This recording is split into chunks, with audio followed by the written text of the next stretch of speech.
Good morning students, তোমাদের উদ্দেশ্যে আরো একটি ইম্পর্টেন্ট ক্লাসে চলে এসেছি।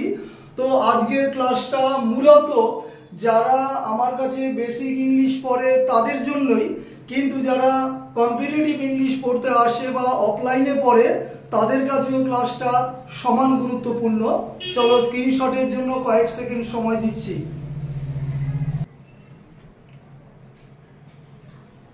চলো ক্লাস শুরু করি। This is Sushant sir.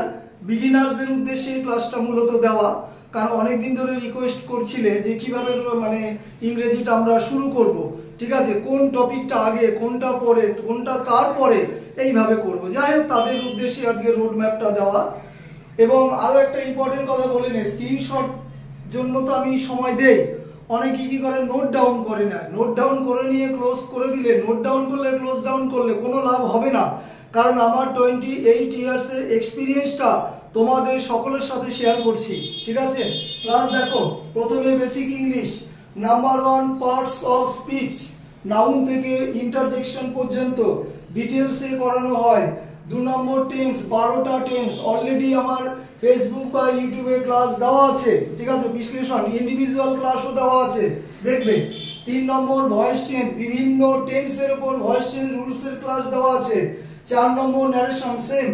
5 number most important articles and preposition, জীবনের শেষ দিন পর্যন্ত লাগে, অর্থাৎ কম্পিটিটিভ ইংলিশে যতদিন, কম্পিটিটিভ ইংলিশের জগতে যতদিন তুমি থাকবে ততদিন লাগবে। Next modals.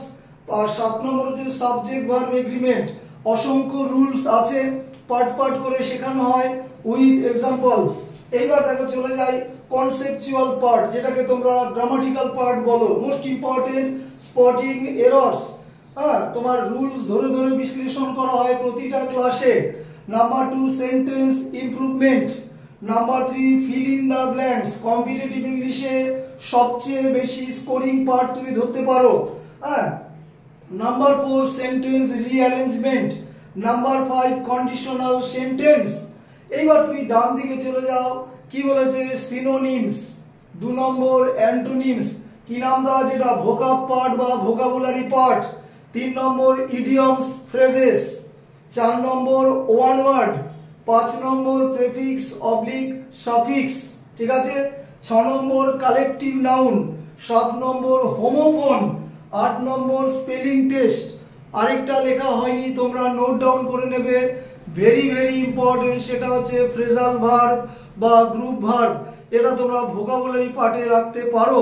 আরো একবার বলে দিচ্ছি, ফ্রেজাল ভার্ব বা গ্রুপ ভার্ব লেখা হয়নি, সরি তার জন্য। দেখো, আর লাস্ট পার্ট হচ্ছে এসএসসি এক্সামের জন্য cloze test are reading comprehension, যেটাকে তোমরা আরসি বলো। দেখো, তাহলে এসএসসি এক্সামে তুমি basic English, conceptual part, ভোকাব part এগুলো করার পর তুমি এই দুটো পার্ট এক্সট্রা করবে, ঠিক আছে। তাহলে এমটিএস 10+2, সিজিএল, সিপিও বা আরো যত ধরনের এক্সাম আছে সেখানে কিন্তু এগুলো কাজে দেবে, ঠিক আছে। তো সম্পূর্ণ ক্লাসটা তোমাদের উদ্দেশ্যেই বাংলায় বোঝালাম, সরি। তো ক্লাস শেষ করছি। Have a good day.